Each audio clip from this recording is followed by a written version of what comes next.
बेबाक सच कहते तो सभी हैं, पर निभाता सिर्फ एफएम न्यूज। भरोसा आप सबका।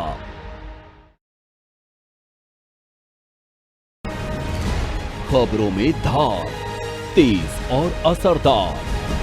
बेबाक सच कहते तो सभी हैं, पर निभाता सिर्फ एफएम न्यूज। भरोसा आप सबका।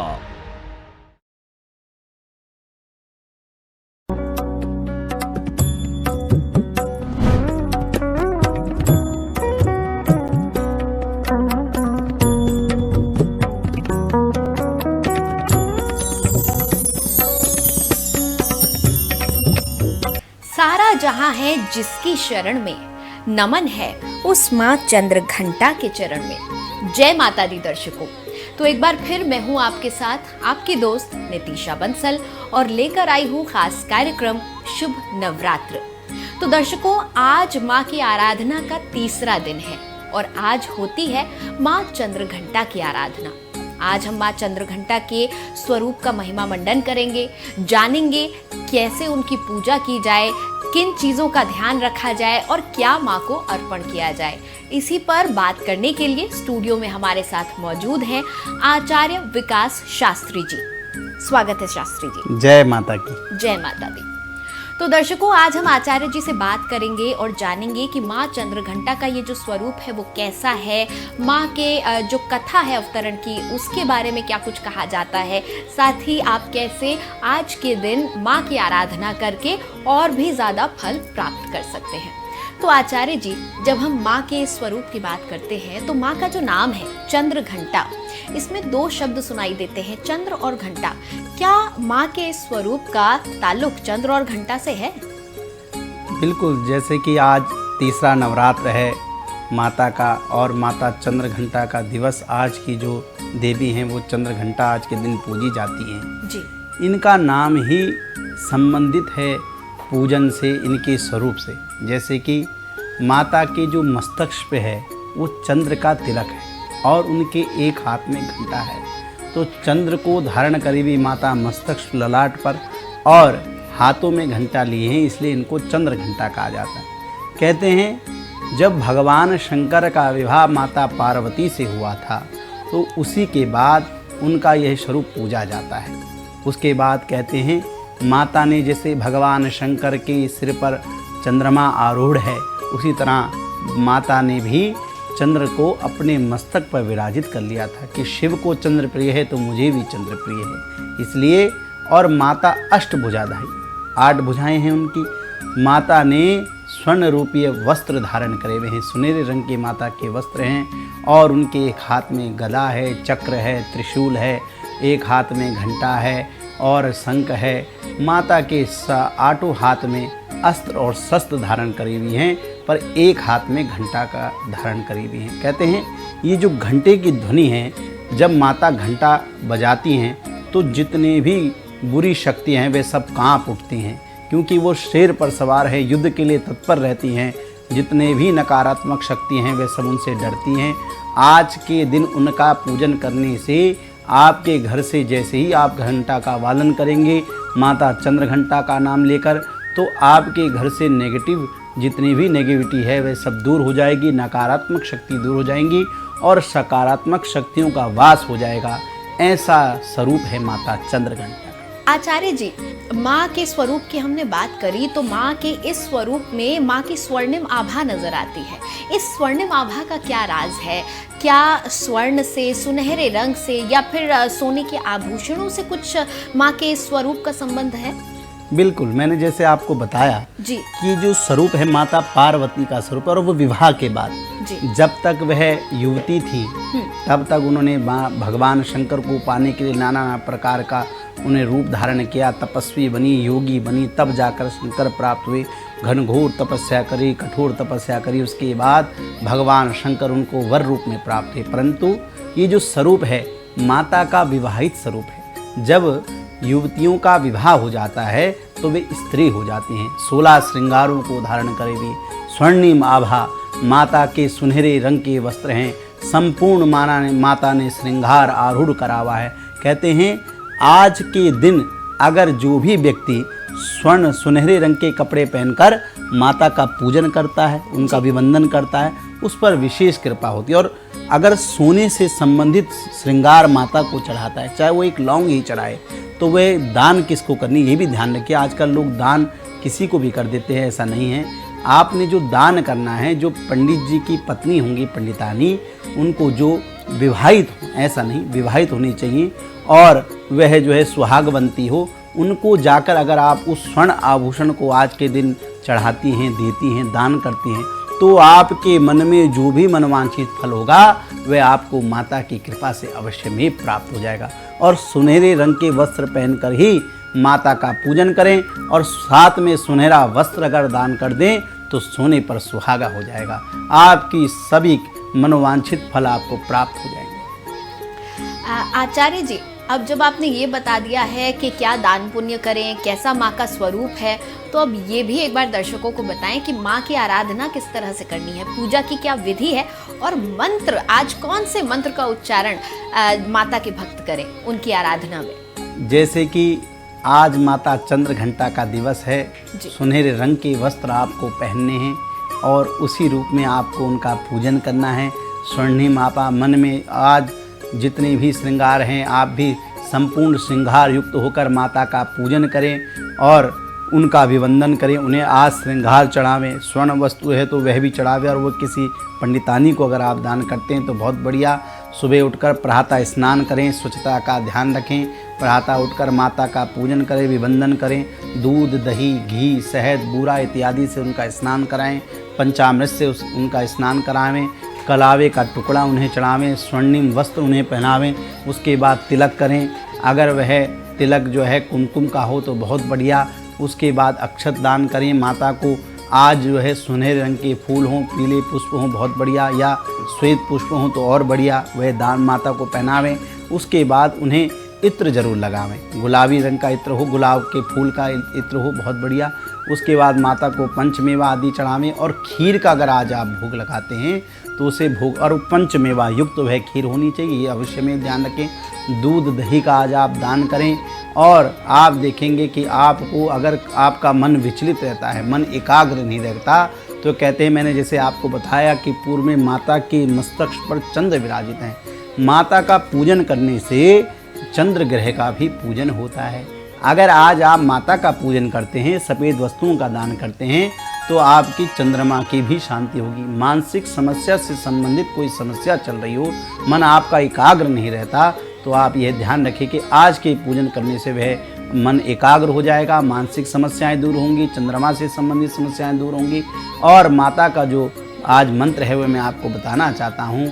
आपने बोलना है, या देवी सर्वभूतेषु चंद्र घंटा रूपेण संस्थिताम नमस्तस्यै नमस्तस्यै नमस्तस्यै नमो नमः। ये मंत्र आपको उच्चारण करना है।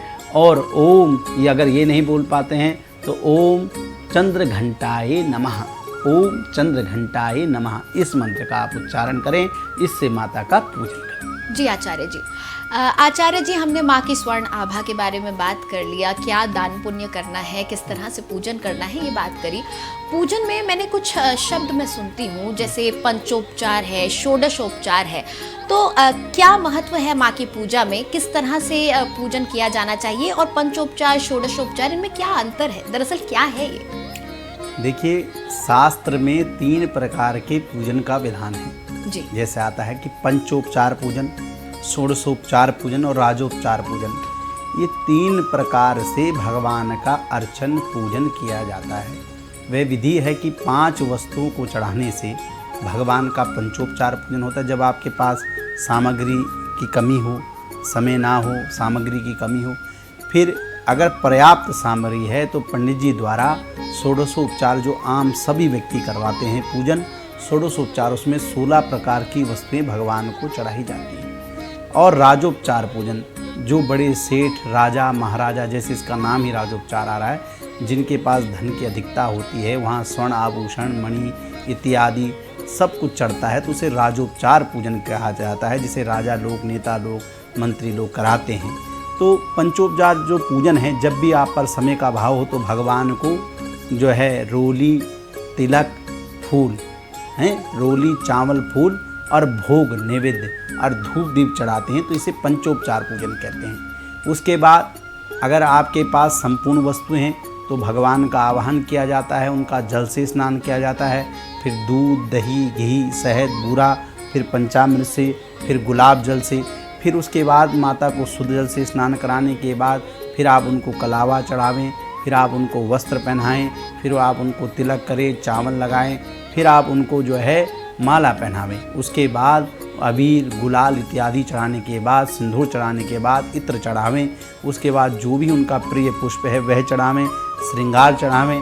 फिर उसके बाद उन्हें नैवेद्य, पंच मेवाओं से संबंधित नैवेद्य, फल, मिष्ठान हैं इत्यादि चढ़ाने के बाद, द्रव्य दक्षिणा चढ़ाने के बाद फिर उनकी आरती करें। इसे षोडशोपचार कहते हैं। इसी कर्म में जहाँ पर अगर आए कि आपको आभूषण चढ़ाना है स्वर्ण का, तो वह आभूषण स्वर्ण का ही होना चाहिए। जहाँ आपको लगे कि कोई रत्न चढ़ाना चाहिए, पूजा में विधान आता है कि जहाँ रत्न चढ़ाना चाहिए, कोई मणि चढ़ानी चाहिए, तो वहाँ पर वह रत्न या मणि ही चढ़ाई जाएगी, तब ये राजोपचार पूजन में परिवर्तित हो जाता है। और ये राजोपचार जो है षोडशोपचार है ना, षोडशो पहले पंचोपचार जी, षोडशोपचार जो मैंने बताया। राजोपचार में चीजें ऐड होती हैं जो स्वर्ण अच्छा। से संबंधित धातु। अच्छा, आप माता को जहाँ पर ये लिखा है कि आपको आभूषण चढ़ाना, जी जी, अगर स्वर्ण की लौंग है तो स्वर्ण की ही चढ़ानी पड़ेगी। अच्छा, हार चढ़ाना यानी सामर्थ्यवान जो लोग हैं वो इस उपचार राजोपचार का पूजन। राजोपचार जो है उसके माध्यम से देवी की आराधना करें, ताकि कोई त्रुटि भी ना हो और अपने सामर्थ्य के अनुसार वो कर सकते हैं। आचार्य जी, अभी जब आप बता रहे थे पूजन सामग्री क्या क्या इस्तेमाल करनी चाहिए, हमको माँ को क्या क्या अर्पण करना है, आपने कहा कि फूल चढ़ाएं, इत्र चढ़ाएं, इस पर थोड़ा प्रकाश डालें, क्योंकि हम देखते हैं कोई भी देवी देवता हो, हम जब फूल अर्पण करते हैं तो कोई फूल टेढ़ा पड़ा होता है, कोई उल्टा पड़ा होता है।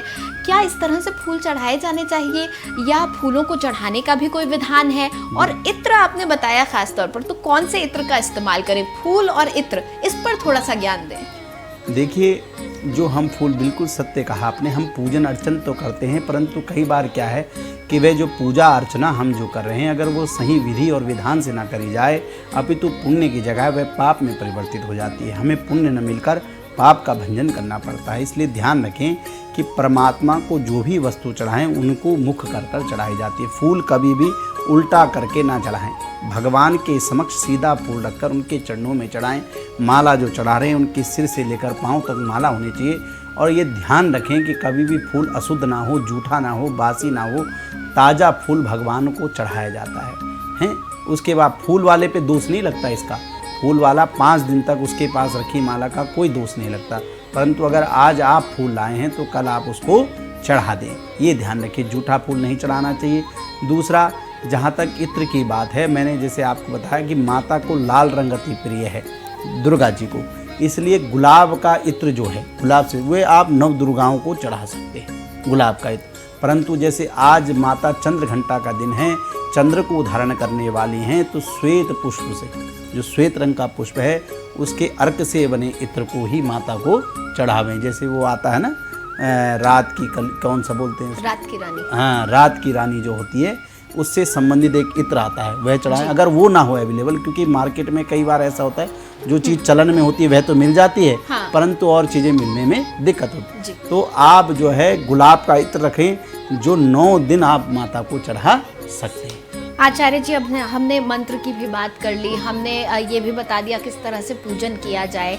आपने अभी चंद्रमा का जिक्र किया, तो क्या ये चंद्रमा के जो दोष की आप बात कर रहे थे, ये वही जिस तरह से हम रोज अपने दर्शकों को नवग्रहों के बारे में बता रहे हैं, तो क्या ये चंद्रमा का दोष वही कुंडली का दोष है जो नवग्रहों के चलते होता है? बिल्कुल बिल्कुल। जो चंद्रमा है, जैसे मैंने आपको बताया कि चंद्र के अंदर जो बल है वह माता की शक्ति से ही आता है। शिव में जो इकार है, कहते हैं शक्ति के बिना भगवान शंकर भी शव के समान है। इसलिए भगवान माता का पूजन करने से, शंकर जी का पूजन करने से तो चंद्र की प्रसन्नता होती है। अपितु आज के दिन भी जो व्यक्ति अगर माता चंद्र घंटा का पूजन करता है तो चंद्रमा से संबंधित, चंद्र क्या है, सौंदर्यता है, जल है, जीवन है, जितना भी जल है वह सब चंद्र से संबंधित है। कहते हैं कि जो सागर में जो है भाव भी बढ़ता है, ज्वार भाटा आता है, ये सब भी चंद्रमा से संबंधित है, जीवन से संबंधित है। आपको टाइफाइड की समस्या चंद्रमा देते हैं, बीपी की समस्या चंद्रमा देते हैं, मानसिक समस्या चंद्रमा देते हैं, शरीर में जो जल का स्तर है उसको भी जो है चंद्रमा कंट्रोल करते हैं। तो अगर आप आज के दिन चंद्रमा का पूजन करते हैं तो उससे संबंधित सारी समस्याएं दूर हो जाएंगी, आपका जीवन सौंदर्ययुक्त हो जाएगा, आपका मन और बुद्धि एकाग्र होने लगेगा। और जब बुद्धि और चित्त एकाग्र हो जाता है तो व्यक्ति को किसी चीज़ की आवश्यकता नहीं रहती। जिस कार्य को वह सोचेगा उस कार्य को वह जब तक संपूर्ण न कर ले तब तक वह खाली नहीं बैठेगा। आचार्य जी, जब हम पूजन की बात करते हैं तो हम उसमें फूल भी अर्पण करते हैं। फूलों में मैंने देखा है अक्सर हम माँ के आगे या किसी भी देवी देवता के पूजन में फूल अर्पण करते हैं तो कोई फूल टेढ़ा पड़ा होता है, कोई उल्टा पड़ा हुआ होता है, माँ के चरणों में अर्पण किया होता है, लेकिन बहुत अव्यवस्थित तरीके से वो नजर आते हैं। तो क्या फूलों को अर्पण करने का भी कोई विशेष तरीका है, किसी बातों का ध्यान रखना चाहिए, या फिर हम फूल माँ को अर्पण कर रहे हैं उतना काफ़ी है? बिल्कुल आपने सही पूछा। देखिए, हम पूजन तो करते हैं परंतु उसे किस विधान से करना चाहिए, किस विधि से करना चाहिए हम नहीं देखते। आजकल हमारे धर्म में कुछ भीड़ चाल हो गई, लोग देखा देखी करने लगे हैं। ऐसा नहीं, जिस देव को जो पुष्प चढ़ता है और पहले तो कैसे उसे चढ़ाते हैं इस चीज़ का हमें संज्ञान लेना चाहिए, ज्ञान लेना चाहिए, तब उस प्रक्रिया को करना चाहिए। आज ये जो हम एपिसोड जो आपके 9 दिन चला रहे हैं ये इसलिए ही चला रहे हैं कि लोगों को पूजन और क्रिया का ध्यान आए, विधान आए समझ में, तब वो करें। कहीं ऐसा ना हो कि आप पुण्य की जगह पाप कमा रहे हैं। तो ध्यान रखिए, जो फूल है कभी भी उल्टा कर कर भगवान पर नहीं चढ़ाया, केवल शंकर जी पर उल्टा करके चढ़ाया जाता है, क्योंकि उन पर चढ़ाना होता है, वो लेते हैं। इसलिए बेलपत्र भी केवल शंकर जी पे उल्टी होती है। इसलिए ध्यान रखें कि और देव पर अधोमुख उनके सामने सीधा फूल पुष्प करके चढ़ाना चाहिए। और जैसे कि माता का लिए मैंने आपको बताया कि अगर सफ़ेद रंग के पुष्प हों, सुनहरे रंग के पुष्प हों तो बहुत बढ़िया रहेगा। उस पर गंधाक्षत लगाकर उन्हें चढ़ाएं। माता को सुनहरे रंग का फूल या सुनहरे रंग की माला उनको अर्पित करें। स्वर्ण रूपी कोई माला हो उनको अर्पण करें। जो भी दान करना है उनको अर्पण करते हैं तो उससे आप पर माता की विशेष कृपा हो। आचार्य जी, जब हम पूजन की बात कर रहे हैं तो पूजन के बाद हम माँ को भोग भी अर्पित करते हैं। भोग से जुड़ा हुआ कोई विशेष नियम जिसका हमें ध्यान रखना चाहिए, उसके बारे में थोड़ा सा ज्ञान दें। देखिए, कोई भी पूजन और विधान जब हम धारण करते हैं, व्रत करते हैं, नियम करते हैं तो सर्वप्रथम हमें स्वच्छता का ध्यान रखना है। हमें स्वच्छ रहना है, तन से तो स्वच्छ रहना, अपितु मन से भी स्वच्छ रखना है। परिवार में जिस रसोई में आप भगवान का भोग बना रहे हैं ये ध्यान रखें कि वे बर्तन स्वच्छ हों। ऐसा ना हो कि आप उसमें अन्य सामग्री बनाती हो जो भगवान को न चढ़ती हो। पहले तो कोशिश करें कि भगवान के भोग के बर्तन अलग हों, जिन पर उनका भोग बनता है वह भी अलग हों। नहीं तो शुद्धता और पवित्रता का ध्यान रखें।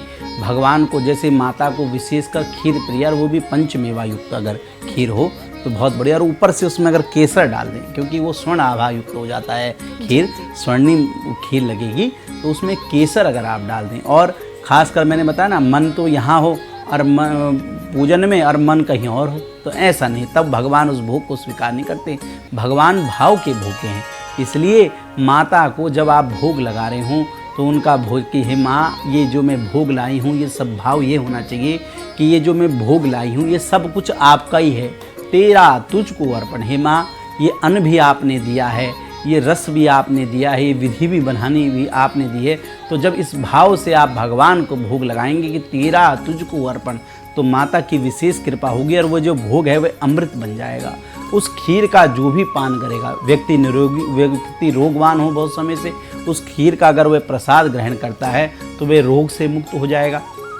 अगर आपको बहुत समय से कोई समस्या चल रही है और उस समस्या को बोलकर उस प्रसाद को आप ग्रहण करते हैं तो वह समस्या आपकी दूर हो जाएगी, ये ध्यान रखें। तो भाव से अगर आप भगवान को वस्तु का भोग लगाते हैं तो माता की आप पर विशेष कृपा होगी। आचार्य जी, माँ चंद्रघंटा को स्वर की देवी भी कहा गया है, उसके पीछे क्या कथा है या क्या वजह है उसके पीछे, उस बारे में थोड़ा बताइए। जैसे कि माता में ही, माता के नाम में राज छुपा है जिससे चंद्रघंटा कहा जाता है। माता मस्तिष्क पे चंद्र को धारण करी हुई हैं और हाथ में घंटा धारण किया। कहते हैं कि जो घंटा वादन जब माता करती हैं तो जो शत्रु होते हैं उनके हृदय में भय उत्पन्न होने लगता है। जितने भी नकारात्मक शक्ति हैं उनके हृदय में भय उत्पन्न होने लगता है। राक्षसों के हृदय में भय उत्पन्न होने लगता है। जितने भी दुष्ट व्यक्ति हैं उनके हृदय में माता की घंटा आवादन करने से भय उत्पन्न हो जाता है। इसलिए माता को स्वर्ग की देवी भी कहा जाता है, क्योंकि वे जब घंटा आवादन करती हैं, घंटे को बजाती हैं, तो कहते हैं आज के दिन जो भी माता का नाम, या फिर अपितु जब भी आप घंटा का आवादन करें तो माता चंद्र घंटा का नाम लेके करते हैं, तो उस घंटे में, उसके घंटे के जो ध्वनि हैं उसमें इतनी शक्ति आ जाएगी कि आप समझिए कि आपके घर के जितनी भी नकारात्मक शक्ति हैं वे दूर हो जाएंगी। वहाँ शुभ शक्तियों का वास हो जाएगा, शुभता बढ़ जाएगी। कहाँ, जहाँ आप ऑफिस में भी अगर माता चंद्र घंटा का नाम लेके, या व्यापार स्थल में भी माता चंद्र घंटा का नाम लेके आज कर, वैसे खासकर आज के दिन अन्यत्र भी कर सकते हैं, पर आज विशेष है। अगर आज विशेष आप करें तो कहते हैं कि जो भी आपके व्यापार स्थल में अशुभ शक्तियाँ हैं वे दूर हो जाएंगी। अपने शत्रुओं का नाम लेकर, अगर आपके जीवन में जो शत्रु हैं आपको लगे बाधा कर रहे हैं, उनका भी नाम लेकर माता चंद्र घंटा का घंटा बजाती हैं नाम लेके, तो कहते हैं उनके हृदय में आपके नाम से भी जो है भय उत्पन्न होने लगेगा, वे आपसे परास्त हो जाएंगे, उनका मनोबल गिर जाएगा। अर्थात जो घंटे का स्वर है, उस स्वर के कारण, उस ध्वनि के कारण माँ को स्वर की देवी कहा है। बिल्कुल। तो आचार्य जी, आज जब माँ का हम पूजन करेंगे तो नवग्रहों में कौन से ग्रह दोष से मुक्ति मिल सकती है हमें? जैसे कि आपके चैनल के माध्यम से हम रोज़ ये बताते हैं कि जिस दिन आप देवी का पूजन कर रहे हैं उस दिन आप किस ग्रह का भी पूजन करें, जिससे आपको तुरंत ही समस्या का हल मिल जाए, ग्रह शांति हो जाए, ग्रह आपको अशुभ फल न देकर शुभ फल प्रदान करने लगे। तो जैसे माता का स्वरूप है चंद्र घंटा, माता ने मस्तक पर चंद्र को आरूढ़ किया है, जैसे भगवान शंकर ने किया है, इसलिए माता का पूजन करने से आज के दिन चंद्रमा का भी पूजन होता है। तो आप जो है आज के दिन ओम श्राम श्रीम श्रोम साह चंद्रमसे नमः, मैं एक बार पुनः बोल रहा हूँ, ओम श्राम श्रीम श्रोम साह चंद्रमसे नमः, इस मंत्र का उच्चारण करें। अपितु ओम चंद्रमसे नमः, ओम चंद्रमसे नमः, इस मंत्र का भी जाप कर सकते हैं, जिससे चंद्रमा की शांति होगी और आपको चंद्रमा के अशुभ फलों का निवारण होगा, शुभ फल आपके जीवन में प्रदान चंद्रमा करने लगेगा। आचार्य जी, आपने इतनी अच्छी अच्छी ज्ञानवर्धक बातें हमारे दर्शकों को बताई हैं, और आप हमारे स्टूडियो में आ जाए उसके लिए आपका बहुत बहुत धन्यवाद। जय माता की। जय माता दी। तो दर्शकों, आज हमने जाना कि माँ चंद्र घंटा का पूजन कैसे करना चाहिए, कैसे माँ का ये जो स्वरूप है ये अस्तित्व में आया, और कुछ और ख़ास बातें भी हमने जानी माँ के पूजन से जुड़ी हुई। इसी तरह ख़ास जानकारियाँ लेकर, पूजन से जुड़ी हुई और ज्ञान लेकर हम हर रोज़ आपके साथ जुड़ेंगे, इसी समय इसी चैनल पर। फिलहाल खबरों के लिए आप देखते रहिए FM न्यूज़।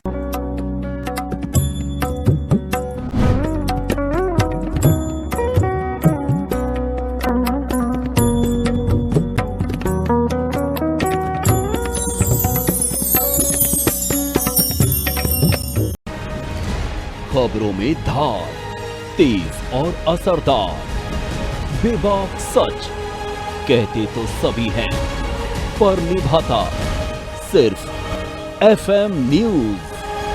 भरोसा आप सबका।